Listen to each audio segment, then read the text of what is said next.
اللهم صل على سيدنا مولانا محمد وعلى آله صلوا عليه والصلاة والسلام عليه ورسول الله صلی اللہ علیہ وسلم.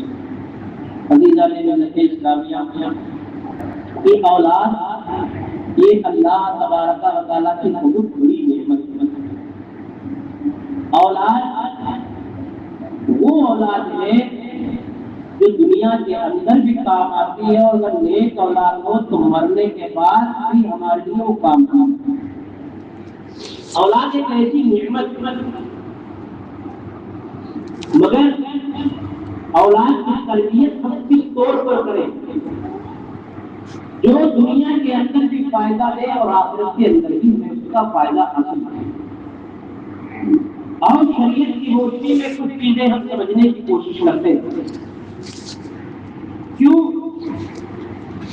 اگر ہم نے قرآن کے درس کو نہ چھوڑا ہوتا تو یہ زمانہ نہ زمانے نے دکھایا ہوتا.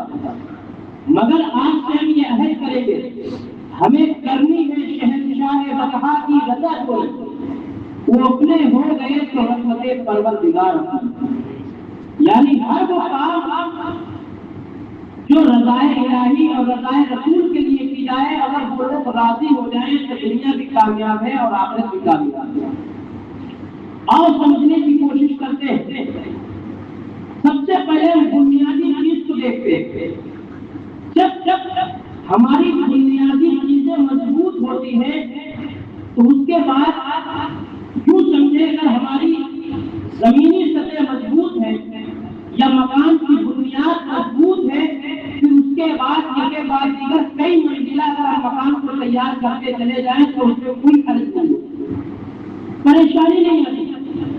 یہ الگ چیز ہے کہ کبھی اتفاق ہو جائے، مگر عام طور پر مضبوطی ہمیں بنیاد کے اندر ہی کرنی ہوتی ہے اور ہم کرتے ہیں. پھر شریعت مطہرہ کی روشنی میں ہم سمجھتے ہیں کہ ہم اپنی اولاد کی جو بنیاد ہے اس کو کیسے مضبوط کریں، جس کے ذریعے سے ہماری اولاد کے ذریعے سے ہمیں دنیا میں بھی فائدہ ہو اور آخرت میں بھی فائدہ ہو. اس کی کیسے ہم دیکھتے ہیں؟ اور سب سے پہلے ہم اولاد کی بنیاد جو ہوتی ہے وہ عورت کے اوپر ہوتی ہے. عورت کے اوپر ہوتی ہے، عورت اصل بنیاد ہوتی ہے. یوں سمجھے آپ اگر کسانوں کو لے کر کے ہم اپنے پیش رکھیں تو کسان جب کوئی زمین خریدتا ہے کھیتی کرنے کے لیے، تو جب اسے زمین کوئی دکھائی جاتی ہے تو وہ بھانپ لیتا ہے کہ اس کے اندر کھیتی ہوگی بھی یا نہیں، اس کے اندر اناج پیدا ہوگا یا نہیں، اس کے اندر غلہ تیار ہوگا یا نہیں، وہ بھانپ لیتا ہے، تجربہ کر لیتا ہے، پھر اس زمین کو خریدتا ہے. زمین کو خریدنے کے بعد اب ابھی اس ڈائریکٹ زمین سے اناج نہیں اگا سکتا. اب اس زمین کو پہلے صحیح طور پر کھودتا ہے، اس کے اوپر ہل چلائے جاتے ہیں، یعنی زمین کو صحیح طور پر جوتا جاتا ہے. پھر اس کے بعد اگر پانی لگنے کے قابل ہوتی ہے زمین تو پانی لگایا جاتا ہے. اس کے بعد جب زمین تیار ہو جاتی ہے، زمین تیار ہونے کے بعد اب ضرورت پڑتی ہے جس چیز کی ہمیں فصل کاٹنی ہے اس کو بونا. مان لو کہ ایک بیج اس کے اندر ہمیں ڈالنا ہے، یعنی بیج کو تیار کرے.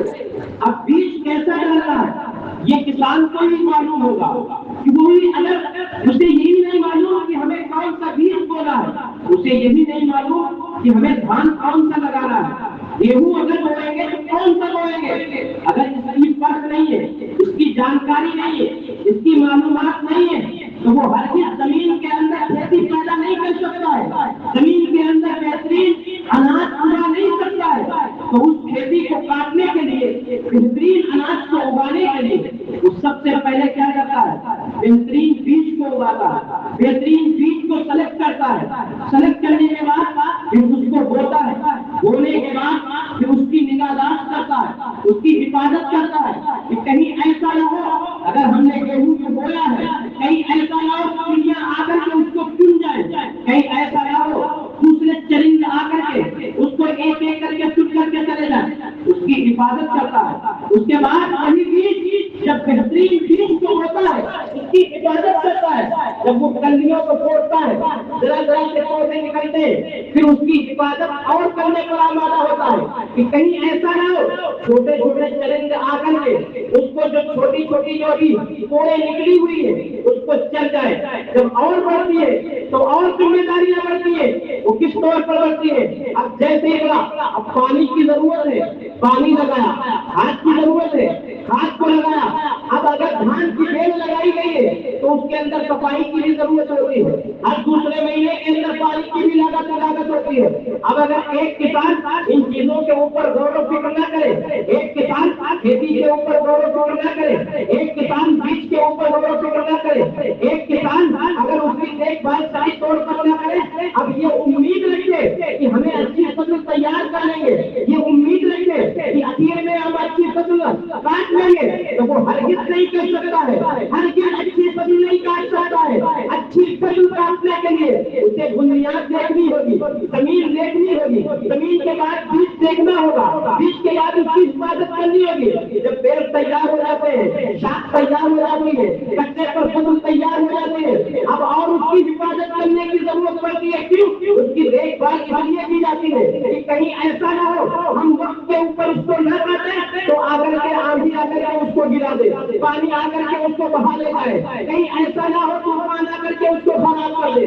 اب اگر ہم نے بیج کو کاٹ لیا, تیار کر لیا, فصل تیار کرنے کے بعد اور حفاظت کی ذمہ داری ہوتی ہے. جب ہم اس کو کاٹ لیتے ہیں, کاٹنے کے بعد اگر گیہوں یا دھان کو کھیت کے اندر ہی چھوڑ کر کے چلے آئیں گے تو کہیں ایسا نہ ہو چور اٹھا کر کے لے کے چلے جائیں, ایسا نہ ہو چور اٹھا کر کے لے کے چلے جائیں. اب اس کو گھر میں لے کر کے آئیں گے تو اس کو محفوظ کریں گے. محفوظ کرنے کے ساتھ ساتھ کہیں ایسا نہ اس کے اندر گھل لگ جائے, کہیں کیڑے نہ لگ جائے. اس کی حفاظت ہر وقت, ہر پناہ, ہر لمحہ حفاظت کرنی ہوتی ہے. جب جا کر کے اناج پیدا ہوتا ہے, یعنی بنیاد مضبوط ہے, جب جا کر کے فصل بہترین تیار ہو کر کے آتی ہے.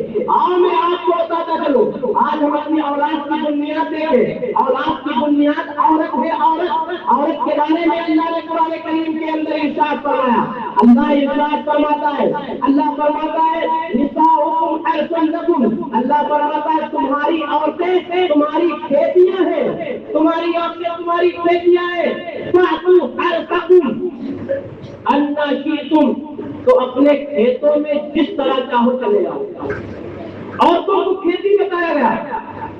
اب کھیتی جو عورتوں کو بتایا گیا تو فرمایا کہ عورتوں سے شادی اس لیے نہ کرو کہ صرف آپ کی خواہش پوری ہو, بلکہ عورتوں سے شادی اس منشا سے کرو, اس نیت سے کرو کہ امت محمدیہ کے اندر اضافہ ہو, اولادیں پیدا ہو, نیک اولاد ہو. تو میں نے کہا جب انتخاب عورت کا ہی معاملہ ہے تو اب عورت کیسی ہونا چاہیے؟ عورت کا انتخاب, عورت کو اگر ہم ایکسپٹ کریں گے تو کیسی عورت ہونا چاہیے؟ تو میں نے کہا کہیں جانے کی ضرورت نہیں ہے, اور سرکار کی بارگاہ میں چلتے ہیں. حضور آپ بھی فرمائیں کہ اگر ہم عورت کو سلیکٹ کریں تو اس عورت کی خوبی کیا ہونی چاہیے, اس عورت کے اندر کون سی ایسی کوالٹی ہونی چاہیے کہ اس عورت کو اپنایا جائے. میرے آقا علیہ الصلوۃ والسلام ارشاد فرماتے ہیں تزوج الوجود الورود, سرکار ارشاد فرماتے ہیں وہ عورت جو زیادہ محنت کرنے والی ہو, زیادہ کام کرنے والی ہو, زیادہ بچے چلنے والی ہو,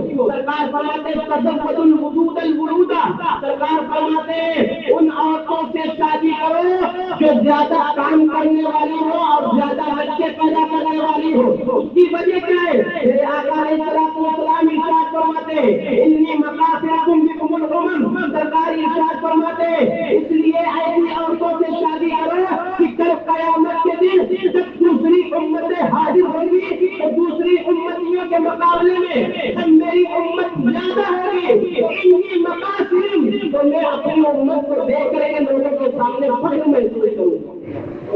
وجہ سرکار نے بتا دی. پہلی وجہ کہ عورت کام کرنے والی زیادہ ہو.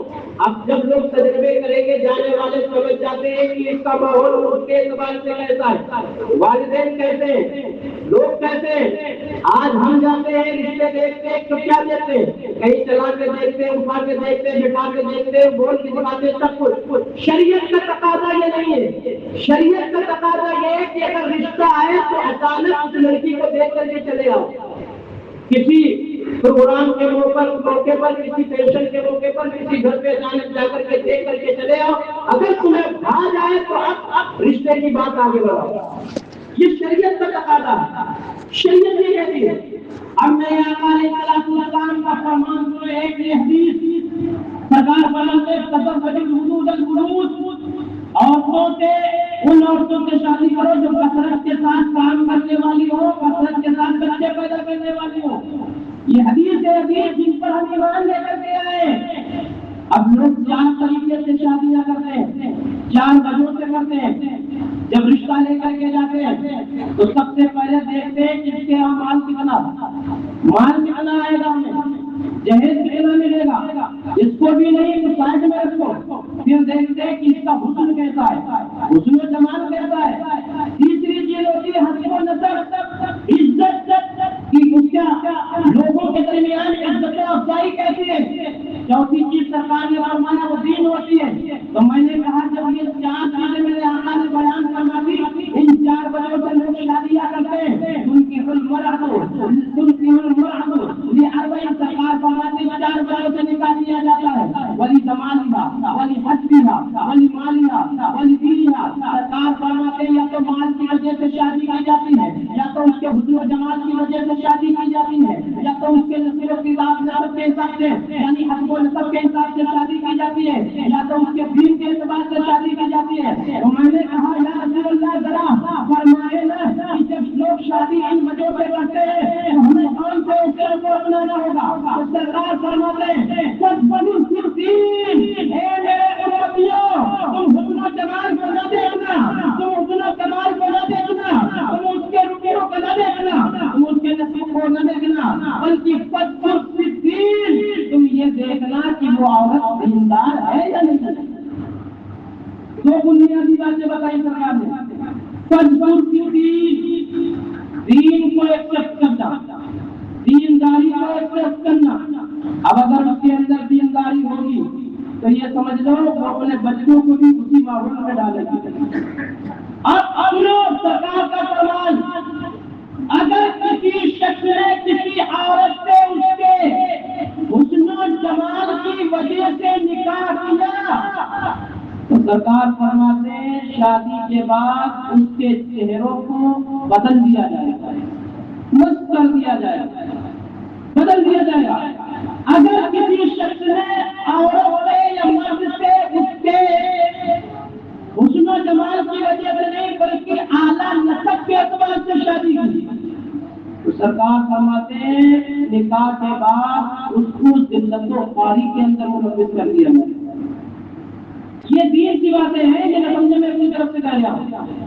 تیسری چیز ہے مال. فرماتے ہیں کہ اگر مال کی وجہ سے کسی سے شادی کی گئی تو عنقریب اس کو اللہ فقیر فرما دے گا، فقیر کر دے گا. لیکن چوتھی چیز جو سرکار نے فرمائی دین کو اپنا دین کو. اب فرماتے ہیں کہ اگر دیندار ہے، دیندار کے ساتھ حسن و جمال ہے تو سبحان اللہ. دیندار ہے دین کے ساتھ مال ہے تو سبحان اللہ. اگر دیندار ہے دین کے ساتھ اگر اعلیٰ نسب والا ہے تو ماشاء اللہ. تو یاد رکھے میرے پیارے، میرے آقا نے جو چیزیں فرما دی کہ اگر عورت کو دیکھنے جاؤ تو سب سے پہلے یہ دیکھو کہ کثرت کے ساتھ یہ عبادت کرنے والی ہے یا نہیں، کثرت کے ساتھ یہ نماز پڑھنے والی ہے یا نہیں. وہ کیسے آپ بتائیں گے؟ بچے کی فطرت ہوتی ہے، بچوں کی بھی فطرت ہوتی ہے. لیکن بچے جو ہوتے ہیں وہ والدین کے تابع ہوتے ہیں، والدین کے تابع کم ہوتے ہیں. اور حدیث پاک پڑھ کر کے دیکھتے ہیں میرے آقا علیہ السلام ارشاد فرماتے ہیں وَمَا مولود الا یولد علی فطرتہ. سرکار ارشاد فرماتے ہیں ہر بچہ فطرت اسلام کے اوپر پیدا ہوتا ہے. وَأَبَاهُ، ابھی اس کے والدین اس کو مجوسی کر دیتے ہیں، اس کے والدین اس کو نصرانی کر دیتے ہیں، اس کے والدین اس کو یہودی کر دیتے ہیں. مطلب کیا ہے؟ میرے سرکار ارشاد فرماتے ہیں کہ جب بچہ کسی کے گھر پیدا ہوتا ہے تو فطرت اسلام کے اوپر ہی پیدا ہوتا ہے. مگر اگر اس کے والدین مجوسی ہوتے ہیں تو مجوسی جیسی تربیت کرتے ہیں تو بچہ مجوسی ہو جاتا ہے. اگر والدین یہودی ہوتے ہیں تو یہودی جیسی تربیت کرتے ہیں تو بچہ یہودی ہو جاتا ہے. اگر والدین غیر مسلم ہوتے ہیں تو غیر مسلم جیسی تربیت کرتے ہیں تو بچہ بھی غیر مسلم ہو جاتا ہے. مطلب کیا ہے؟ مطلب یہ میرے سرکار ارشاد فرماتے ہیں کہ بچوں کے اوپر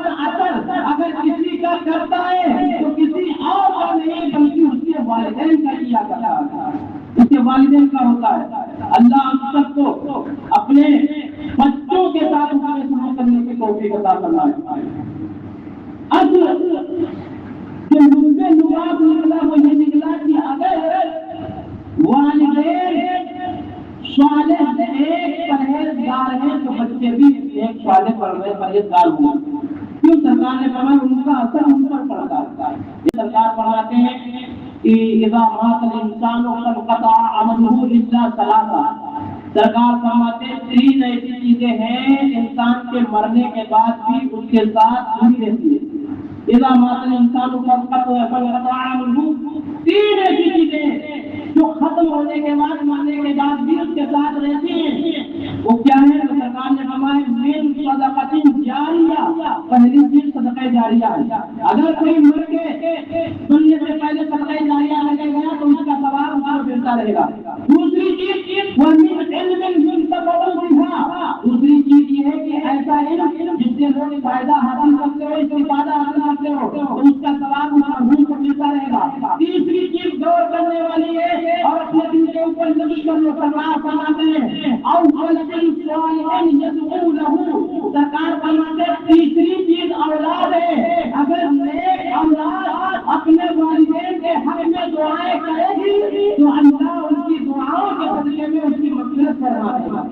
اللہ ہم سب کو اپنے والدین اپنے بچوں کو اسلام کے طور طریقے پر ان کی پرورش کرنے کی توفیق عطا فرمائے۔ استغفر اللہ ربی من کل ذنب و اتوب الیہ۔ السلام علیکم۔